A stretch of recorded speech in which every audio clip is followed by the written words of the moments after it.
49 വർഷം കൂടെ നടന്നവരെ സ്മരിക്കുന്നു. വരും തലമുറക്ക് പ്രചോദനമാകട്ടെ. ദാദാസാഹിബ് ഫാൽക്കെ പുരസ്കാര നേട്ടത്തിൽ മോഹൻലാൽ.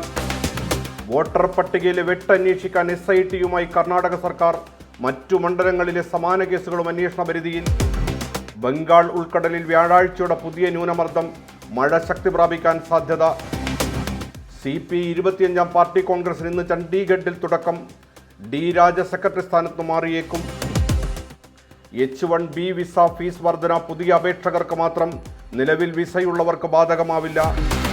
ഹൃദയാഘാതം ആംബുലൻസുകളിൽ AED നിർബന്ധമാക്കാൻ ശുപാർശ. ആശങ്കയെ അമീബിക് മസ്തിഷ്ക ജ്വരം. 9 പേർ ചികിത്സയിൽ. 1.5 മാസത്തിനിടെ മരിച്ചത് 7 പേർ. ആഗോള അയ്യപ്പ സംഗമം വൻ പരാജയമെന്ന് KPCC. വലിയ വിജയമെന്ന് ദേവസ്വം ബോർഡ്.